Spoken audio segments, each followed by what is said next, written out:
like the oceans, deeper than endless sea.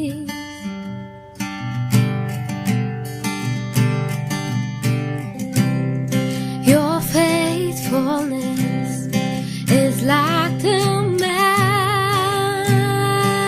mountain, and your word never fails. Glory to God. Let every heart sing.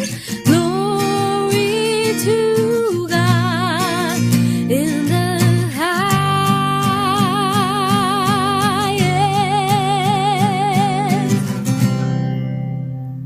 Praise the Lord. கர்த்தரும் இரட்சகருமாகிய இயேசு கிறிஸ்துவின் நாமத்தில் உங்கள் யாவருக்கும் என் அன்பின் வாழ்த்துக்கள். பிரியமானவர்களே, இன்றைக்கு கூட தேவனுடைய அன்பினுடைய ஆழத்தை அகலத்தை நம்மால் உணர்ந்து கொள்ள முடியாத அந்த அன்பை நினைத்து அவரை துதிக்கப் போகிறோம்.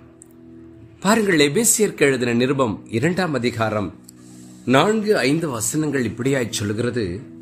தேவனோ இரக்கத்தில் ஐஸ்வர்யமுள்ளவராய் நம்மில் அன்பு கோர்ந்த தம்முடைய மிகுந்த அன்பினாலே அக்கிரமங்களில் மரித்தவர்களாயிருந்த நம்மை கிறிஸ்துவுடனே கூட உயிர்ப்பித்தார்.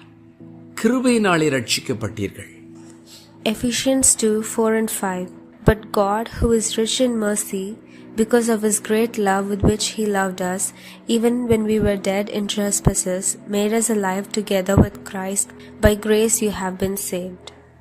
பாருங்கள் பிரியமானவர்களே, நம்முடைய தேவனை குறித்து வேதம் சொல்கிறது, அவர் இரக்கத்தில் ஐஸ்வர்யம் உள்ளவரா, நம்மில் அன்பு கூர்ந்த தமது மிகுந்த அன்பினாலே. எவ்வளவு அழகாய் வேதம் சொல்லுகிறது பாருங்கள். அக்கிரமங்களில் மரித்தவர்களாய் இருந்த ஒரு காலத்தில் நாம் ஆத்மா மரித்து போய் கிடந்த சூழ்நிலையிலே நம்மை கிறிஸ்துவுடனே கூட உயிர்ப்பித்தாரா. நம்முடைய பாவங்களை மன்னித்து கிருபை கொடுத்து ரட்சித்து விட்டார். அநேக நேரங்களில் இந்த அன்பை நினையாமல் இந்த உலகத்தில் உள்ள சிறிய சிறிய பிரச்சனைகளை நினைக்கும் பொழுது தேவனுக்கு நேராய் முறுமுறுக்கிறோம், புலம்புகிறோம். தேவன் எனக்கு எதையும் சரியாய் செய்யவில்லை. எத்தனையோ காரியங்கள் நம்முடைய வாழ்க்கையில் வந்து மோதும் போது உடனே தேவனை குறை கூறுகிறோம். ஆனால் இன்றைக்கு தேவனுடைய அன்பை சற்று நினைத்து பார்ப்போம். இந்த உலகத்தில் நாம் வாழும் நாட்கள் மிக குறுகிய நாட்கள். ஆனால் உன்னத தேவனோடு கூட யுகயுகமாய் உன்னதத்தில் நித்தியத்தில் அவரோடு வாழப்போகிறோம். அந்த நாட்களுக்கு, அந்த ஆசீர்வாதத்துக்கு தேவையானதை அவருடைய அன்பு நமக்கு செய்து முடித்து விட்டது. இக்காலத்தில் வருகிற பாடுகள் மாத்திரமல்ல, இனி வரும் நாட்களில் வருகிற நித்தியமான அழிவுக்கும் கர்த்தர் நம்மை விலக்கி பாதுகாக்கிறார். ஆகவே தான் அவர் சிலுவைக்கு போய் இரத்தத்தை சிந்து கிருபையை கொடுத்து நம்மை மீட்டெடுத்தார். ஆகவே தேவனுடைய அன்பை நினைத்து அவரை மனதார துதிப்போம். பக்தனாகிய பவுல் அவருடைய அன்பை புரிந்து கொள்ள முடியவில்லை என்று எபேசியர் 3ஆம் அதிகாரம் 18-19 வசனங்களில் சொல்லுகிறார்.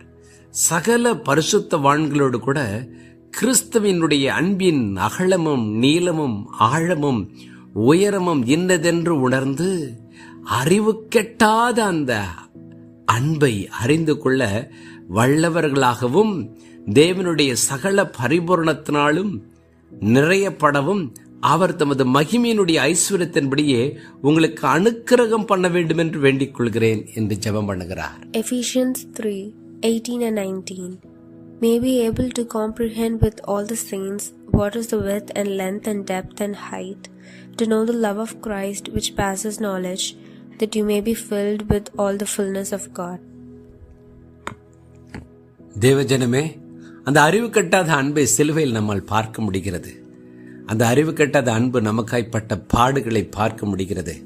ஆகவே இக்காலத்தில் வருகிற சிறிய சிறிய உபத்திரவங்கள் மனிதர்களாலோ அல்லது சூழ்நிலைகளினாலே நமக்கு வந்து தாக்கினால் அதை குறித்து தேவனை புலம்பாமல், எனக்கு மிக பெரிய அன்பை கொடுத்து சிலுவையிலே என் பாவங்களை மன்னித்தேற, நித்திய ஜீவனுக்குரியவனாக உரியவளாய் மாற்றினரே நன்றி என்று சொல்லி ஜெபம் பண்ணுவோம். பரலோக பிதாவே, என்னோடு கூட இணைந்து ஜெபிக்கிற ஒவ்வொருடைய வாழ்க்கையிலும் கூட சுவாமி ஆண்டவரே, உம்முடைய அன்பை நினைத்து நினைத்துமை துதிக்கிற ஒரு இருதயத்தை தாரும். நீர் இரக்கத்தில் ஐஸ்வர்யம் உள்ளவர், மிகுந்த அன்புள்ளவர்.